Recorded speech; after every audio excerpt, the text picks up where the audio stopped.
Sejam muito bem-vindos ao meu canal. Estou preparando este canal para você que pretende fazer a prova do Enem e se dá muito bem na parte de linguagens, códigos e suas tecnologias. Trabalhar as questões do Enem não é algo assim aleatório, não é só saber interpretação textual. E, aliás, para saber interpretação textual é preciso saber de muito conteúdo. Não dá para subestimar a prova. Pensando nisso, eu comecei a trabalhar as habilidades e competências do Enem. Você que já assistiu a minha primeira aula, trabalhei um exercício e já pode observar que na competência 1 fala sobre o processo de comunicação na escola, no lar, no trabalho, em todas as áreas da sua vida. E para isso você usa a linguagem e as suas muitas funções. E hoje eu quero trabalhar linguagem verbal, não verbal e linguagem mista. Fiquem comigo!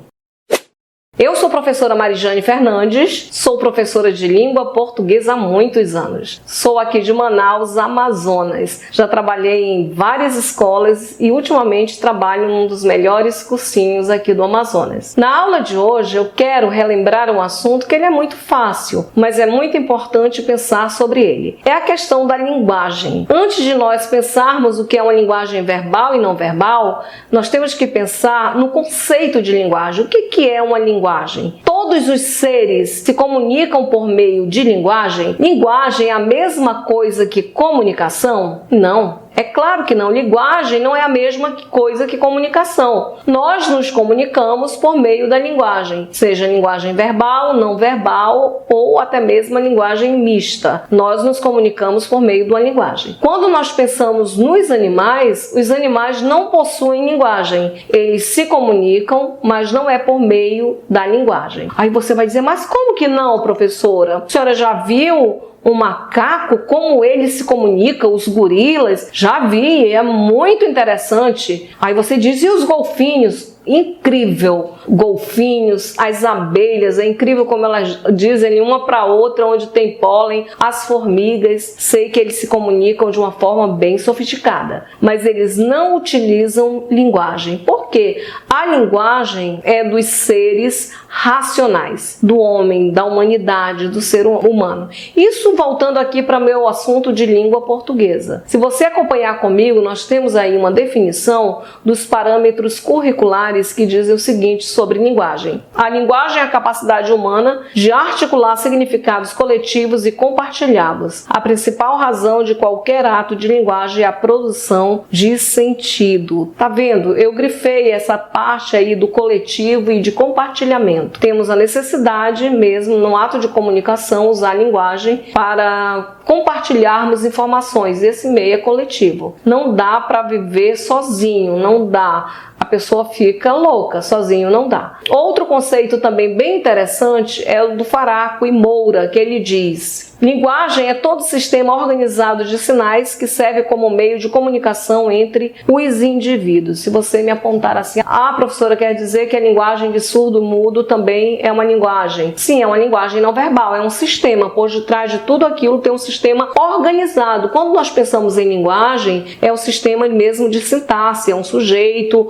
um verbo que tem complemento e assim por diante. É isso que faz ser uma linguagem que não tem no meio animal. Por isso que é dos seres racionais. Até mesmo um sinal de trânsito. Quando nós temos ali um verde, o que indica? Você pode passar. O laranja, atenção, o sinal vai mudar. E no vermelho, pare, não continue, senão você vai se dar muito mal. É mais ou menos isso. Então nós usamos, seja como for, a linguagem verbal ou não verbal, como sistema racional, como sistema organizado, e ele é coletivo. E no nosso assunto em particular, nós temos a linguagem que ela pode ser verbal, ela é feita pela palavra, somente pela palavra, seja escrita ou seja falada. Nós temos a linguagem verbal. É a mesma coisa do texto. O texto é uma unidade de sentido. Quando nós temos um texto aqui com palavras, nós temos um texto escrito, mas nós também produzimos um texto falado. Não podemos nos esquecer disso, que a linguagem verbal é o uso da palavra. A linguagem não verbal é aquela que utiliza qualquer outro signo que não seja a palavra. Nós temos na música, quando eu penso que na música é o som, sem a letra. Quando eu estou vendo a letra ou lendo a letra, e o som eu estou unindo a linguagem verbal e não verbal. A fotografia, a dança,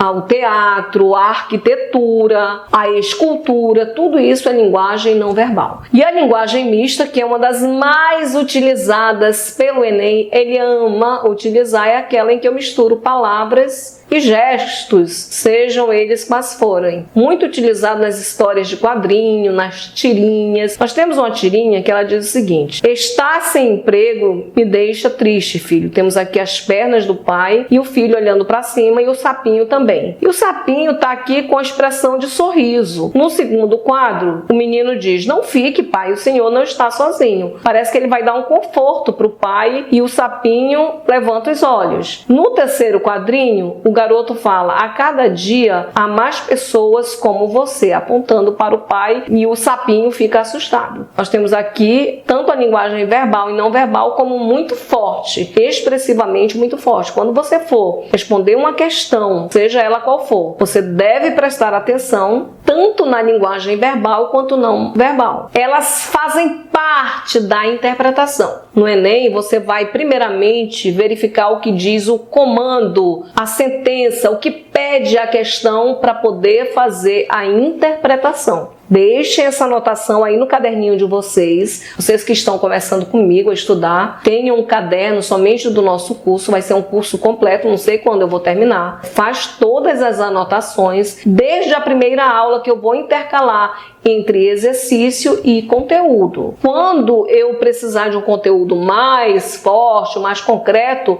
eu vou pedir que vocês assistam no outro canal que eu tenho, que é o @profamarijanefernandes. Aí você vai trabalhar tanto neste canal quanto no outro. O outro eu detalho mais gramática, literatura, outros tipos de redação, trabalho também o Enem. A redação eu vou trabalhar com precisão aqui com vocês, quando for a hora. Nós percebemos que as linguagens, elas são importantes e não podemos esquecer da linguagem digital, que ela é muito presente hoje. Sejam quais forem as redes sociais que nós utilizamos, seja o WhatsApp, Instagram, YouTube, Facebook, existe uma característica multissemiótica. O que é multissemiótica? São muitos sentidos. Nós temos uma rede social que, ao mesmo tempo, ela nos dá vários comandos, ela nos manda para vários lugares, podemos fazer várias coisas, produção de vários sentidos. É um mundo bem expansivo e bem diferente. Inclusive, existe uma competência do Enem que é voltada só para tecnologia. Não é à toa que é linguagens, códigos e suas tecnologias. Quando nós começamos a falar sobre linguagem, nós já apontamos que na linguagem digital existe um mundo, inclusive um tipo de expressão diferente, como se usa a própria língua portuguesa. E por falar de língua, a língua é um sistema de representação formado por signos linguísticos e construído socialmente com o intuito de permitir o exercício de linguagem entre os homens. Quando nós pensamos nesses signos linguísticos, que tem a ideia do sentido e do conteúdo, que na próxima aula, quando eu falar especificamente sobre signos, eu vou explicar melhor. Nós temos aqui a concretização da linguagem por meio de uma língua. A minha, língua portuguesa, mas várias outras são as línguas, inglesa, japonesa e assim por diante. Vamos a um exercício bem fácil, só para deixar isso aqui bem direitinho, bem concretizado. Nós temos uma tirinha que diz o seguinte, é da Mafalda. Gostou, Suzanita? Foi minha mãe que me deu. Ela aponta o bonequinho preto que ela tem nas mãos. A Suzanita, um negrinho. Por quê? Não vai me dizer que você tem preconceito racial. Eu? Claro que não. E ela cutuca a cabecinha ali do bonequinho. Afinal, nós somos todos iguais. Como é que eu vou ter preconceito racial? E a Mafalda pergunta, onde você vai? E ela responde, lavar o dedo. Então nós temos aqui uma crítica às pessoas que têm preconceito racial. É utilizado nessa tirinha as duas linguagens. E as duas são fortes, tanto a linguagem verbal quanto a não verbal. A expressão da Mafalda, Mafalda, quando aponta o boneco, o dedo da Suzanita, tudo isso deve ser levado em consideração na hora da interpretação. A pergunta diz, segundo a tirinha acima, é incorreto afirmar. Letra A, as linguagens verbal e não verbal são utilizadas pelas duas personagens? Com certeza, já falei que são, então esta aqui é verdadeira, não é incorreta. Na letra B, somente a Suzanita que utiliza linguagem não verbal quando levanta o dedo? Não, a Mafalda também. Então o gabarito é a letra B, a incorreta, as duas personagens, que inclusive as alternativas C, D e E vão rodear sobre isso. Na letra C, a linguagem verbal é representada pelas falas das personagens, claro, a palavra pela fala. Na letra D, a linguagem não verbal envolve as expressões e os movimentos das personagens, com certeza. Gestos, expressões, tudo isso, inclusive, é importante demais para a interpretação textual. Cuidado! Na letra E, em todos os quadros temos o uso da linguagem verbal e não verbal, com certeza. O gabarito é a letra B de bola. Espero que você tenha gostado. Não esqueçam de se inscrever no meu canal e de enviar este vídeo a outras pessoas que precisam estudar. Vai me ajudar muito. Deixem o like de vocês. Fiquem com Deus e até a próxima.